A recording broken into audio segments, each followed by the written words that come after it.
하나님의 말씀을 받는 시간입니다. 하나님의 말씀은 시편 39편 4절에서 7절까지 있는 말씀입니다. 구약성경 831면에 있는 시편 39편 4절에서 7절까지의 말씀을 저와 여러분이 한 절씩 교독하시고 마지막 7절은 함께 합독하여 보도록 하겠습니다. 여호와여, 나의 종말과 연한이 언제까지인지 알게 하사 내가 나의 연약함을 알게 하소서. 주께서 나의 날을 한 뼘 길이만큼 되게 하심에 나의 일생이 주 앞에는 없는 것 같사오니 사람은 그가 든든히 서 있는 때에도 진실로 모두가 허사뿐이니이다. 진실로 각 사람은 그림자같이 다니고 헛된 일로 소란하며 재물을 쌓으나 누가 거둘는지 알지 못하나이다. 주여, 이제 내가 무엇을 바라리요? 나의 소망은 주께 있나이다. 아멘. 하나님의 말씀입니다. 이 시간 할렐루야 찬양대에 준비된 찬송이 있겠습니다.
할렐루야. 함께 따라하겠습니다. 최고의 하나님께 최선의 예배를, 최고의 하나님께 최선의 예배를. 주일 3부 예배에 나오신 여러분들을 주의 이름으로 사랑하고 축복합니다.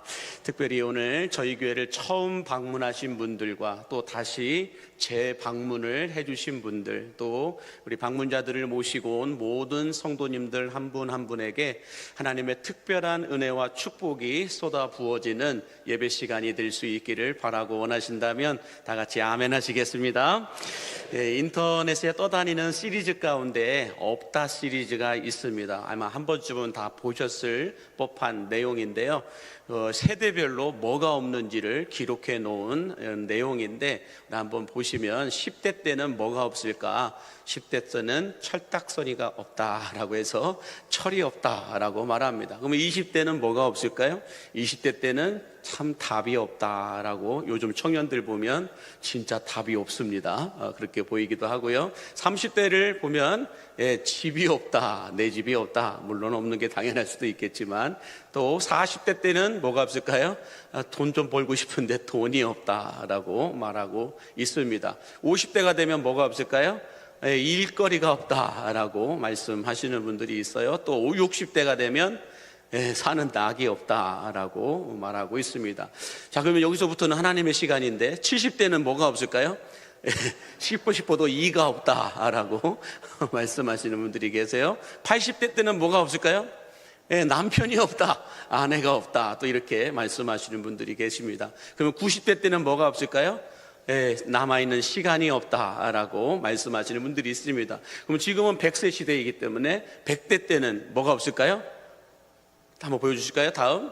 다 필요 없다라고 말씀들을 하신다는 거예요. 자, 이렇게 없다 시리즈는 우리가 다 알고 있습니다. 그러면 반대로 있다 시리즈도 있지 않을까? 그럼 뭐가 있을까? 세대별로 있다 시리즈를 한번 보시면은 10대 때는 꿈이 있다라고 말하고 있어요. 20대 때는 뭐가 있을까요? 젊음이 있다라고 말합니다. 30대에서는 뭐가 있을까요? 내 가정이 있다라고 말하고, 40대 때는 뭐가 있을까요? 할 일거리가 있다라고 말합니다. 50대 때는 보는 안목이 있다. 이제는 살아가는 데 있어서 뭐가 옳은 건지 그른 건지 볼 줄 아는 안목이 있다라고 말하고, 60대가 되면 뭐가 있을까요? 사는데 여유가 있다라고 말합니다. 그러면 70대가 돼서는 뭐가 있을까요? 사는 지혜가 있다라고 이제는 말씀들을 하시고, 80대가 되면 뭐가 있을까요? 안정현 권사가 있는 게 아니고 안정된 삶, 안정이 있다라고 말하고 있습니다. 90대가 되면 뭐가 있을까요? 지난날에 추억이 있다라고 말씀들을 하십니다. 그러면 100대가 됐으면 뭐가 있을까요? 천국이 있다라고 말씀들을 하신다라는 겁니다. 자, 여러분, 이 없다와 있다 시리즈를 보면서 여러분들은 없는 게 많습니까? 있는 게 많으십니까? 이럴 줄 알았어요. 또 이렇게 하실 줄 알았어요. 자, 여러분 한번 생각을 해보세요. 지금 없다 시리즈를 세대별로 보았고 있다 시리즈를 세대별로 보았는데, 여러분들이 생각하시기에 내가 지난날 살아온 시간들을 보고 앞으로 살아갈 시간들을 놓고 볼 때 나에게는 없는 게 많습니까? 있는 게 많습니까? 있는 게 많습니까? 그렇다고 한다면 없는 것 때문에 걱정하고 근심하고 염려하며 살지 마시고 있는 것 가지고 감사하게 살아가실 수 있는 여러분들이 되시기를 주의 이름으로 간절히 축복합니다. 우리 옆에 분에게 그런 마음으로 있는 것 가지고 감사하며 삽시다 라고 인사해 주세요. 오늘 우리가 보았던 시편 39편은 다윗이라고 하는 사람이 쓴 시인데요. 이 다윗이라고 하는 사람은 이스라엘에서 가장 위대하고 존경받는 왕이었습니다. 우리나라로 말한다면 세종대왕님과 같은 분이셨다라고 말씀드릴 수 있어요. 자, 이런 다윗 왕이 세월이 흘러 노년의 때가 되었을 때 이 살아온 지난 세월을 되돌아보니까 자신의 인생이 너무 짧다라고 하는 생각이 들었던 것 같아요. 그래서 얼마나 세월이 짧았는지를 오늘 본문 5절에서 다윗 왕은 이렇게 고백을 합니다. 시작. 주께서 나의 날을 한 뼘 길이만큼 되게 하시매 라고 말합니다. 다윗은 자기 인생을 한 뼘 길이만큼밖에 되지 않는다라고 말하고 있습니다. 여러분, 이 한 뼘이 어디서 어디까지일까요? 한번 보여주시면, 한 뼘은 여기 엄지 끝에서 우리 깽기 손가락 끝에까지를 한 뼘이라고 합니다. 한번 여러분 손바닥을 보시겠어요? 여러분의 손바닥을 한번 보십시오. 이게 여러분의 인생입니다. 이만큼이 여러분의 인생이라는 것입니다. 이만큼 때문에 우리는 아둥바둥하며 그렇게 얼굴 붉히고 살 때도 있고 눈물 흘릴 때도 있고 기뻐할 때도 있다라는 거예요. 이 짧은 인생 때문에. 제가 제 손바닥을 보니까 제 손바닥은 남들보다는 조금 작은 떡볶이 손가락입니다. 그래서 남들보다는 조금은 짧아요. 그래서 사는 것도 단명할 것 같은 그런 어떤 모습이 보이기도 하는데, 자, 그런데 여러분, 이 다윗 왕 외에도 인생에 대해서 수많은 사람들이 이런 말 저런 말들을 남겨놓았는데, 우리 전도서 1장 1절에 보면 부와 명예를 누렸던 솔로몬 왕이 인생에 대하여 이렇게 말을 해놨어요. 한번 보시면, 헛되고 헛되며 헛되고 헛되니 모든 것이 헛되도다라고 말하고 있습니다. 그렇게 많은 부와 명예를 누릴 만큼 다 누려본 이 솔로몬이라고 하는 왕도 인생이 되돌아보니까 다 헛된 것밖에 없다라고 말하고 있습니다. 또 신약 성경에 와서 보니까 야고보라고 하는 예수님의 제자 중에 한 사람이었던 야고보 사도가 야고보서 4장 14절에서 우리의 인생을 또 이렇게 얘기합니다. 같이 볼까요? 내일 일을 너희가 알지 못하는도다. 너희 생명이 무엇이냐? 너희는 잠깐 보이다가 없어지는 안개니라 라고 말하고 있어요. 우리 인생을 잠깐 있다가 사라지는 안개와도 같다라고 말하고 있다는 거예요. 자, 여러분 한번 사진 한번 보여주시면은, 자, 여러분들 고층 빌딩이 있고 또 그 밑에 구름처럼 보이는 안개처럼 보이는 또 이 내용이 있습니다. 많은 사람들이 보면서 내 인생이 저 고층 빌딩처럼 쑥쑥쑥쑥 승승장구하면서 한번 올라갔으면 좋겠다. 또 어떤 분들은 나는 이미 저 고층 빌딩처럼 올라왔 만큼 올라와 봤다. 자수성가해서 성공할 만큼 성공해봤고 누릴 만큼 누려봤다라고 착각하고 계시는 분들도 있을지 모르겠습니다. 그러나 가장 높은 곳에 계신 하나님께서는 뭐라고 말씀하신다는 거예요? 미안하지만 너희는 저 고층 빌딩이 아니라 잠깐 있다가 사라지는 저 안개와도 같다라고 우리에게 말씀해주고 있다라는 거예요. 자, 우리 생명에 대해서 한번 생각을 좀 해봤으면 좋겠는데, 여러분들 월드미터라고 하는 사이트가 있습니다. 이 월드미터라고 하는 것은 실시간 전 세계에 있는 통계를 올려놓는 사이트예요. 그래서 이 월드미터라고 하는 사이트에 들어가게 되면은 오늘도 지금도 수많은 숫자들이 올라갑니다. 전 세계에서 올리는 어떤 이런 숫자들이, 기록들이 있어요. 그래서 한번 보여주시면은 월드미터라고 하는 건, 저것은 제가 어제 기록한 것을 캡처한 건데요. 어제까지 전 세계의 인구가 83억 390만 명이 넘는 사람들이 살고 있다라고 말해요. 이 지구상에 통계적으로 파악한 사람들만, 통계적으로 파악된 사람들만 83억 390만 명이 넘다라고 말하고 있어요. 또 어제까지, 올해 어제까지 사망한 분들이 몇 명일까요? 3,276만 명이 어제까지 돌아가셨다라고 말을 하고 있어요. 또 출생한 사람들, 어제까지 출생한 사람들을 보니까 6,954만 명이 출생을 했다라고 말하고 있습니다. 자, 여러분, 이거 외에도 사이트를 쭉 계속해서 내려서 보면은 여러 가지가 있어요. 오늘 하루 자동차가 팔린 숫자는 몇 대인가, 뭐 이런 것들도 나와 있고, 오늘 하루 전 세계적으로 담배가 팔린 것은 몇 갑이 팔렸는가, 이런 것도 나와 있고, 올해 어제까지 전 세계적으로 마약이 팔렸는데 마약이 팔린 값이 얼마인가, 이것들도 쭉 나와 있고, 또 여러 가지 사람들에게 유용한 정보들이 쭉 나와 있는데, 나중에 한번 필요하시면 월드미터라고 한번 쳐주시면은 인터넷에 들어갈 수가 있습니다. 자, 제가 이것을 보면서 뭘 생각했냐면, 어제까지 오늘은 더 많은 분들이 돌아가셨겠죠. 어제까지 돌아가신 분들이 3,276만 명이라고 한다면 이것을 제가 한번 계산을 해봤어요. 그랬더니 하루 평균 몇 명이 돌아가시는가 보니까 89,753명이 하루에 돌아가십니다. 9만 명 정도가 하루에 돌아가시고 계세요. 그러면 1시간당 몇 명이 돌아가실까? 이걸 또 계산해 보니까 3,740명 정도가 1시간당 돌아가고 계십니다.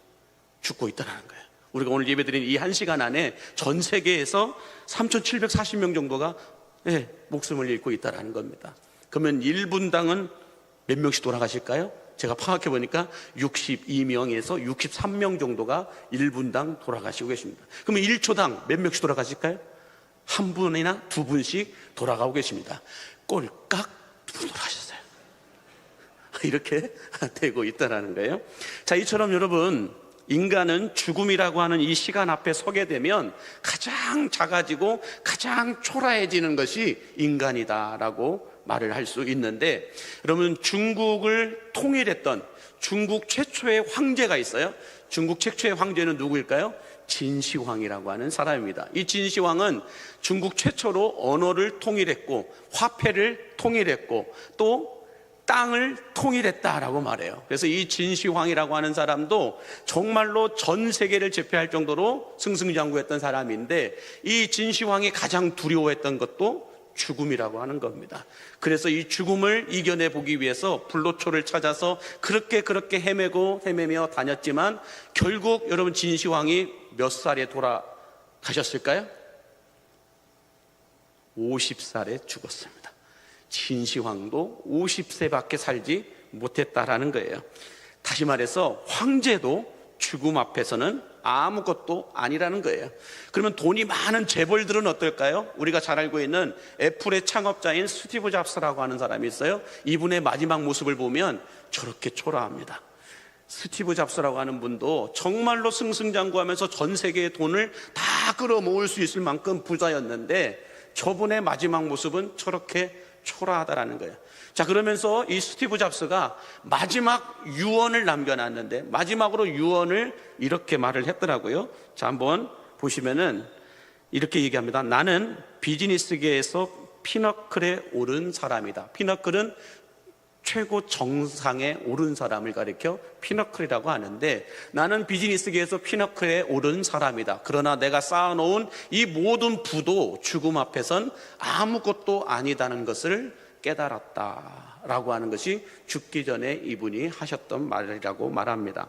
자, 이 스티브 잡스가 한 이 말을 오늘 본문에서 다윗 왕은 뭐라고 표현을 하고 있을까? 오늘 본문 6절에 보니까 이렇게 말하고 있습니다. 같이 볼까요? 진실로 각 사람은 그림자같이 다니고 헛된 일로 소란하며 재물을 쌓으나 누가 거둘는지 알지 못하나이다 라고 말하고 있습니다. 여러분, 우리가 이 땅에서 아무리 많은 재물을 쌓아도 죽음 앞에서는 다 무용지물이라는 거예요. 우리가 아무리 높은 지위에 올라가고 자리에 올라가서 앉아있다 할지라도 죽음 앞에서는 아무 의미가 없다라고 말하고 있는 거예요. 뿐만 아니라 아무리 곱고 아름다운 젊음을 가지고 있다 할지라도 죽음 앞에서는 그 젊음도 헛되고 헛되다라고 말하고 있는 겁니다. 그래서 모든 부와 명예를 누렸던 솔로몬 왕이 잠언 31장 30절에서 이런 말을 기록해 놓았어요. 같이 보겠습니다. 고운 것도 거짓되고 아름다운 것도 헛되나 오직 여호와를 경외하는 여자는 칭찬을 받을 것이라 라고 말씀하고 있습니다. 자, 그러므로 여러분, 죽음은 철학적인 문제도 아니고 종교적인 문제도 아닙니다. 죽음은 현실적인 지금의 문제임을 여러분 믿으시기 바랍니다. 그래서 이 공동묘지에 가면 다 비문들이 있어요. 여러분들도 나중에 내가 죽기 전에 내 묘지 앞에 비문에다가 뭐라고 쓸 것인가, 낙골당의 낙골묘에다가 나는 비문을 뭐라고 쓸 것인가, 다 이렇게 생각들을 한 번쯤은 해보셨을 텐데, 참 의미 있는 비문 하나를 제가 발견을 해서, 제가 거기까지 갔다 온 건 아니고요, 인터넷에 떠 있는 비문 하나를 제가 발견을 했습니다. 한번 띄워주시면 이렇게 말하더라고요. 나 어제 너와 같았으나 너 내일 나와 같으리라. 참 많은 걸 생각하게 하는 비문입니다. 나도 어제까지는 너와 같이 그렇게 승승장구하며 이렇게 살아 있었지만 너도 내일이 되면 나와 같이 이 자리에 이렇게 누워 있을 줄 누가 알겠냐라는 거예요. 아무도 모른다라는 것입니다. 자, 이처럼 죽음에 대한 두려움과 인생에 대한 허무함을 느낀 다윗 왕은 하나님께 이런 기도를 합니다. 오늘 본문 4절 말씀 한번 같이 볼까요? 시작. 여호와여, 나의 종말과 연한이 언제까지인지 알게 하사 내가 나의 연약함을 알게 하소서라고 말합니다. 다윗 왕이 하나님, 내가 언제까지 살 수 있는지, 내게 남아있는 시간이 얼마나 남았는지 알게 해주시면 안 될까요? 라고 기도하고 있는 거예요. 그러면 여러분, 여러분이 남아있는 인생의 시간이 여러분들이 언제까지 살 수 있는지 그 시간과 기간을 안다라고 한다면 여러분들은 어떠실 것 같습니까? 내가 남아있는 시간이 정확하게 1년 2개월 3일 정도 지나면 몇 시에 내가 죽을 거다라고 하는 것을 알고 있다면, 내 죽음의 시간을 알고 있다면 여러분 어떻겠습니까? 행복하시겠습니까? 아니면 더 불안하시겠습니까? 내게 남아있는 시간을 알고 있다고 한다면 그 시간이 다가올수록 신나 이렇게 하시겠습니까? 아니면 불안해서 더 잠도 안 오고 이제 이틀밖에 안 남았네, 이제 하루밖에 안 남았네, 나 하고 싶은 게 너무너무 많은데, 아직도 내가 못한 게 너무 많은데, 아직도 못 가본 나라가 너무 많은데, 아직도 못 먹어본 게 너무 많은데, 아직도 내가 할 일들이 너무 많은데, 이런 생각들로 더 불안하시겠습니까?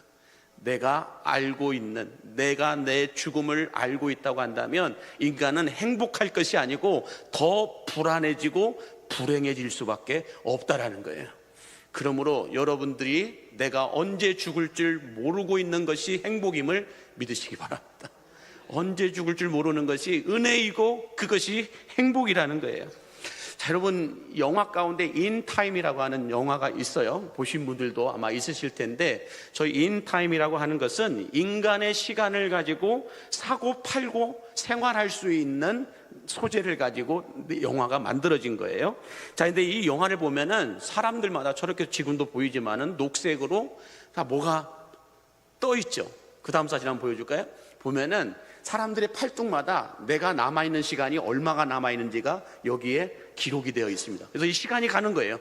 시간이 이 팔뚝에 박혀 있어서 막 지나갑니다. 근데 놀라운 건 뭐냐면 이 시간을 가지고 돈처럼 사용할 수가 있어요. 그래서 커피 한 잔 마시려고 하면은 우리는 돈을 내잖아요. 근데 저 인타임이라고 하는 영화에서는 시간을 계산합니다.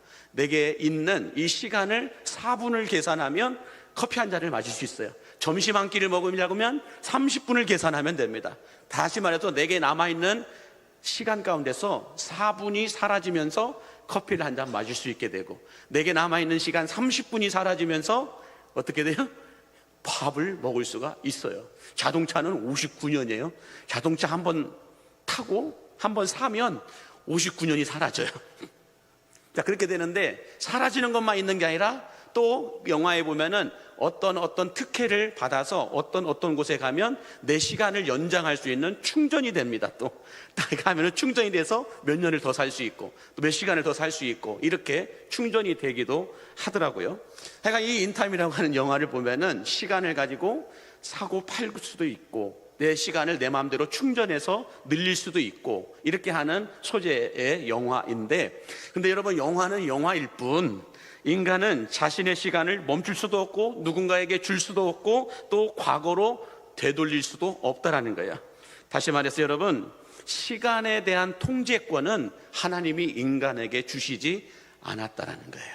시간에 대한 통제는 오직 하나님만 하고 계심을 믿으시기 바랍니다. 시간을 창조하신 분이 하나님이시기 때문에 우리는 시간 안에 갇혀 사는 존재이지만 하나님은 시간 밖에서 우리들의 시간을 다스리고 계시는 분임을 믿으시기 바랍니다. 그래서 하나님은 과거에도 갈 수 있고 미래에도 가실 수 있고 현재에도 오실 수 있는 분이십니다. 근데 우리는 시간 안에 갇혀서 시간을 통제할 수 없는 존재이기 때문에 시간이 흘러가는 대로 우리는 흘러갈 수밖에 없다라는 거예요. 그래서 과거로 가고 싶다고 해서 다시 과거로 돌아갈 수 있는 것도 아니고, 미래로 먼저 가고 싶다고 해서 미래로 먼저 갈 수 있는 것도 아니고, 지금 현재에 살고 있는 이 시간이 너무나도 고통스럽고 고난스럽고 힘든 시간이기 때문에 빨리 지나가게 해버릴 수도 없고, 지금 내 시간이 너무 행복하니까 이 시간은 오래 갔으면 좋겠다 해서 천천히 가게 할 수도 없다라는 거예요. 모든 사람은 정해진 시간대로 흘러가고 있을 뿐이라는 것입니다. 그러므로 여러분, 우리에게 남아있는 시간이 얼마나 남아있는지 아무도 모르고 있기 때문에 오늘 여러분들에게 주어진 현재의 시간을 허비하거나 낭비하지 마시고 가치 있고 소중하게 쓰실 수 있는 은혜가 있게 되기를 주의 이름으로 간절히 축복합니다. 자, 오늘 본문의 이 다윗 왕도 이 시간의 소중함을 깨달았던 것 같아요. 그래서 다윗 왕이 오늘 본문 7절에서 이렇게 고백을 합니다. 같이 볼까요?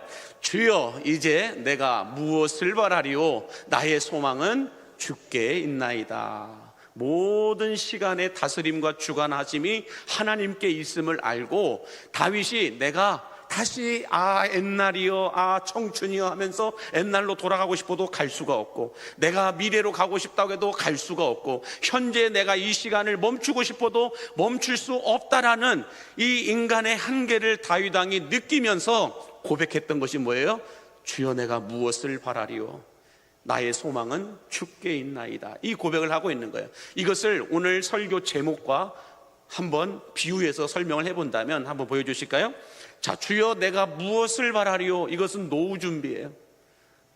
내가 이 땅에서 살아가는 이 노후 준비를 이야기하고 있는 겁니다. 너무 빨리 나왔어요? 전에 거 다시 한번 보여주세요. 그러면서 나의 소망은 주께 있나이다 라고 말하고 있습니다. 이것은 죽음 이후의 사후 준비를 이야기하고 있는 겁니다. 내가 무엇을 바라리요? 이것은 뭘까요? 내가 이 땅을 살면서 이것도 필요하고 저것도 필요하고 이것도 필요합니다. 다윗이 필요로 했던 수많은 것들을 가리켜 무엇을 바라리요? 다윗이 바랬던 것들이 있다는 거죠. 그것들은 다 노후 준비라는 거예요. 그러나 나의 소망은 주께 있나이다. 이 모든 나의 바라고 소원하는 것들을 주님께 맡기겠습니다라는 것은 이건 사후 준비라는 것입니다. 자, 그래서 여러분, 우리가 노후 준비보다 사후 준비를 더 잘해야 되고 더 중요하게 여겨야 되는 이유가 있다면 뭘까? 그 이유를 첫 번째는 이제 띄워주세요. 뭐라고 하냐면, 노후는 유한하지만 사후는 무한하기 때문에 그렇습니다. 여러분, 노후 준비를 우리가 잘 맞췄어도요, 노후 준비 끝내고 난 다음에 그 노후를 여러분 살아낸들 많이 살아야 40년 50년 더 사는 것밖에 없어요. 그러나 죽음 이후의 사후는 영원한 시간임을 믿으시기 바랍니다.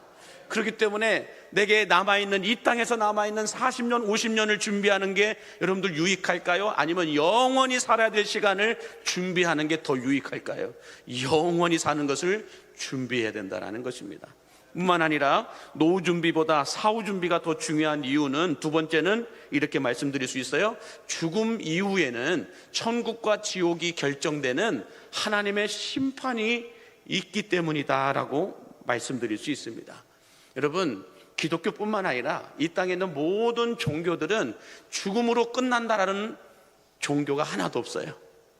죽음 이후에 또 다른 두 가지의 시간이 있다라고 그들은 동일하게 말하고 있습니다. 죽음 이후에 지옥이든 천국이든 둘 중에 하나는 분명히 있다라고 이야기하고 있다라는 거예요. 기독교만 천국과 지옥을 이야기하는 것이 아니고요, 불교에 가도, 또 천주교에 가도, 힌두교에 가도, 이슬람권에 가도, 아니면은 무교에 가도 좋은 곳으로 가십시오라고 하는, 좋은 곳이 있으면 나쁜 곳이 있어요, 없어요?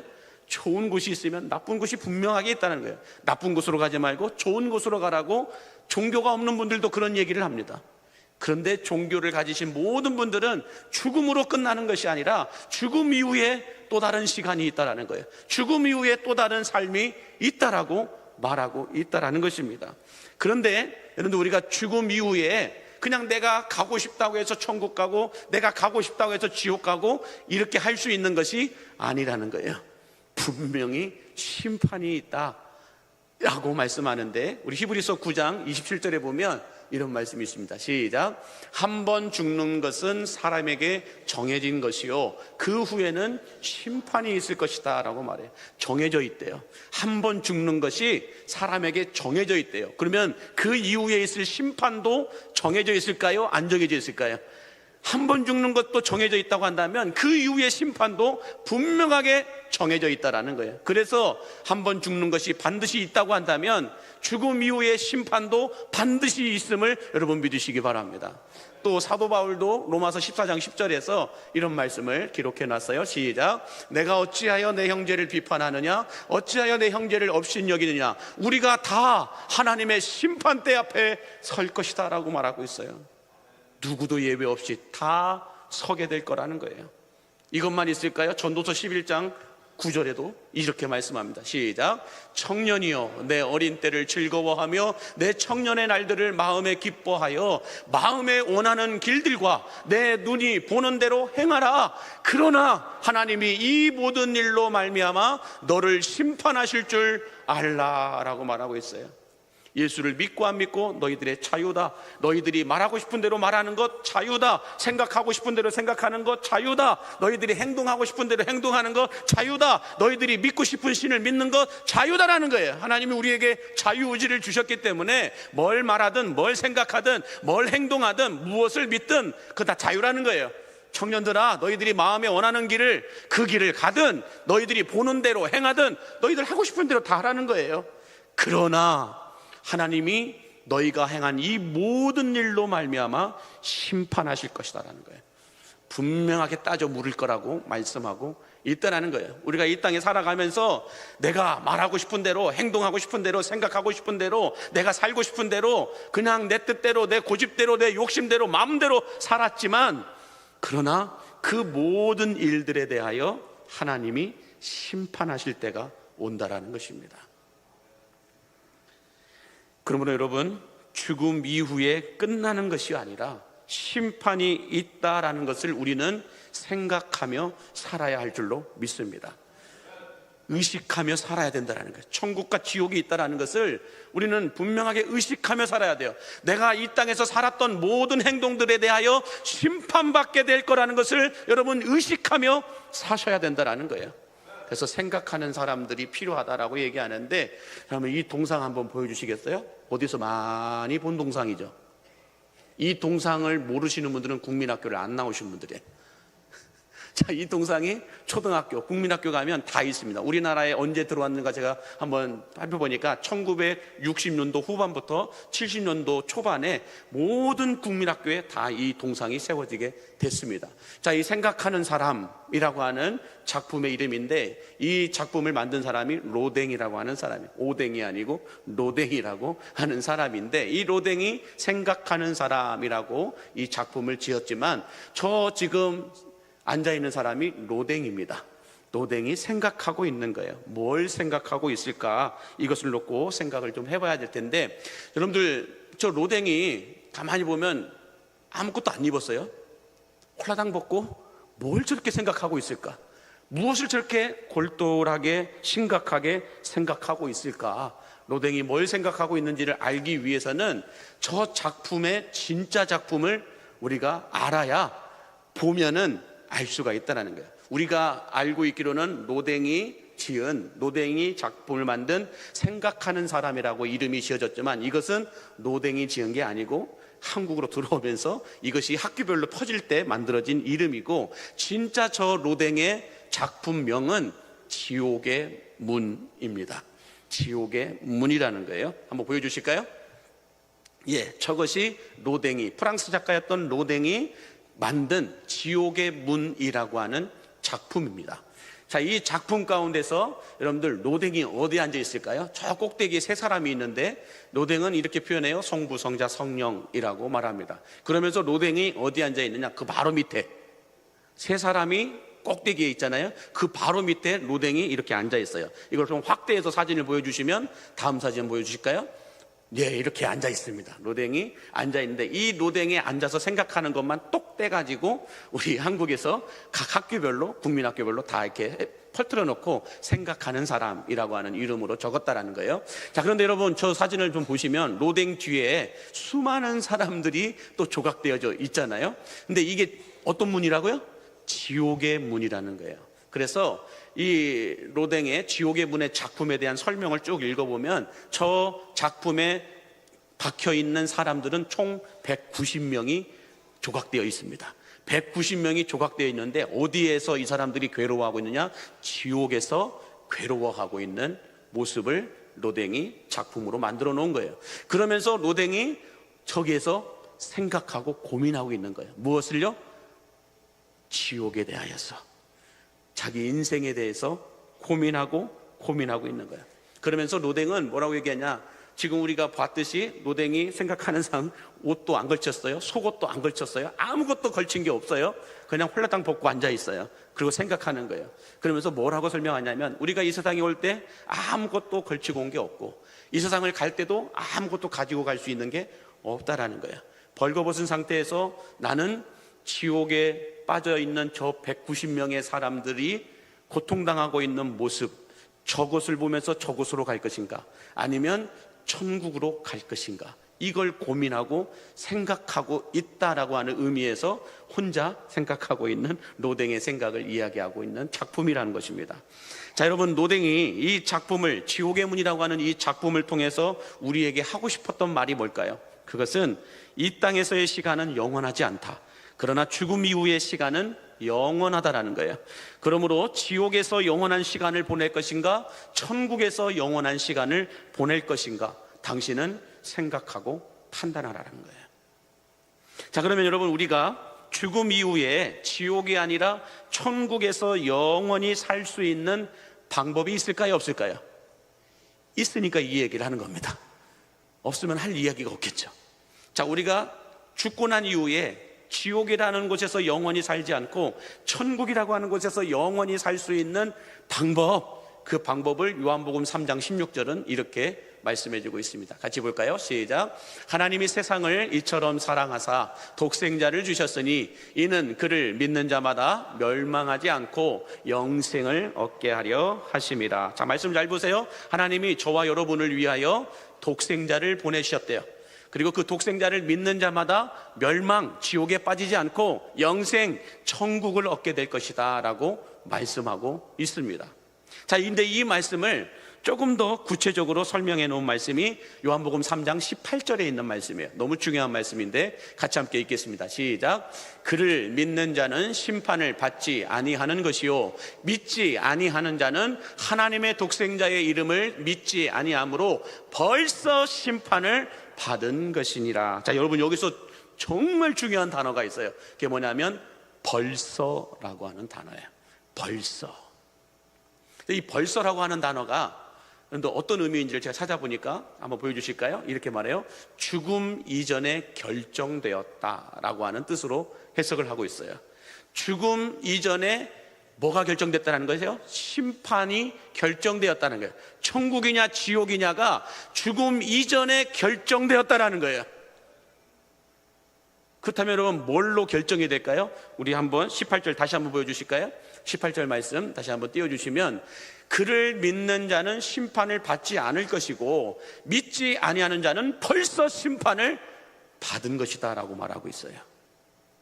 그러므로 여러분, 우리가 죽어서 저 하늘에 갔는데 진짜 천국이 있고 지옥이 있네? 아이고, 그럼 저 예수 믿을게요. 그때 가서는 기회가 없다라는 거예요.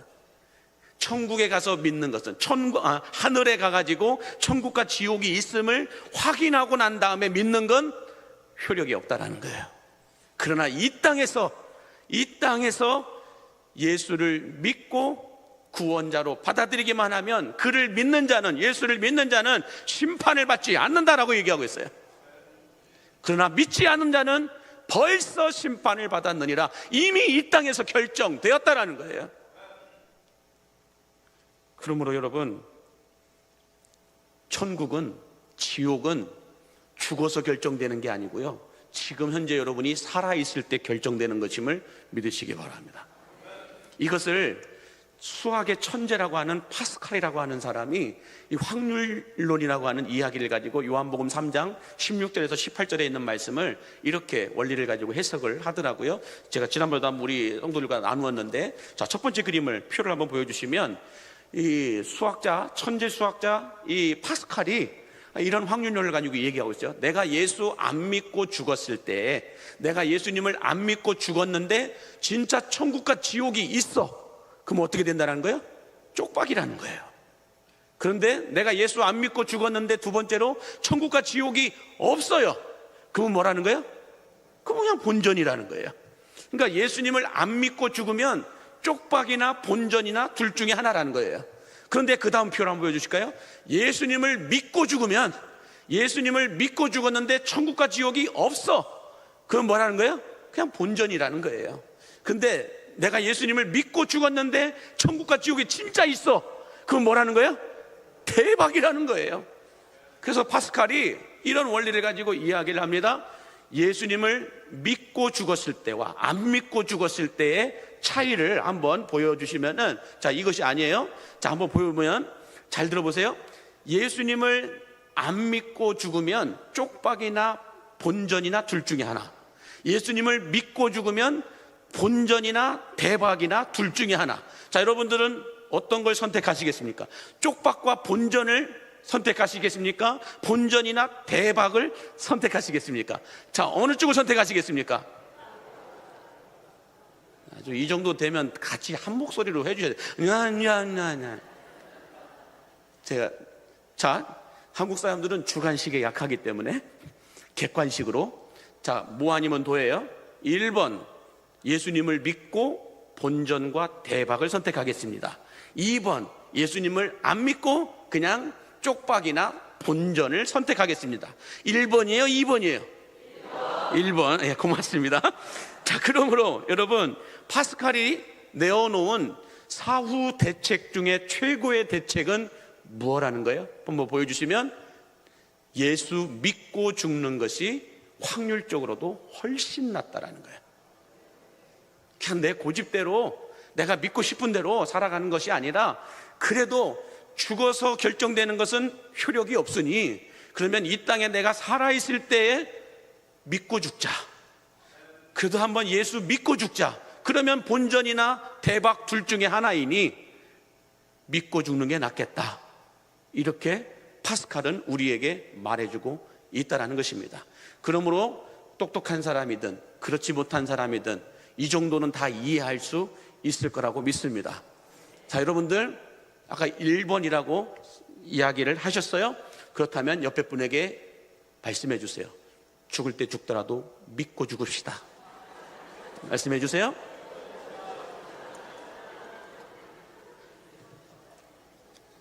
자, 그러므로 여러분, 이 시간 사후 대책 중에 최고의 대책이 예수 믿고 죽는 것이라고 여러분 믿으신다면, 이 시간 예수님을 먼저 믿으신 분들이나 아니면 오늘 처음 교회 나오셔서 2부 때도 처음 나오신 분들이 있었어요. 자, 처음 나오셔서 그래도 나도 그러면 본전이나 대박을 선택하기를 원하니 예수 믿고 죽겠다라고 하시는 분들도 있다고 한다면, 오늘 제가 고백하는 이 기도문을 한번 따라해 주시면 여러분 믿게 될 줄로 믿습니다. 자, 영적 기도문 한번 보여주시겠습니까? 자, 따라하겠습니다. 예수님, 저는 몰랐습니다. 예수님이 나를 위해 이 땅에 오시고 나를 위해 십자가에서 죽으셨다는 것을 몰랐습니다. 그러나 이제는 알았습니다. 예수님이 나를 위해 부활하시고 예수님을 믿기만 하면 천국 갈 수 있게 해주신 것을 알았습니다.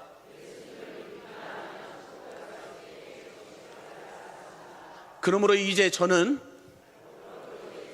예수님만이 메시아이심을 믿겠습니다. 예수님만을 나의 구원자로 믿습니다. 예수님의 이름으로 기도합니다. 아멘.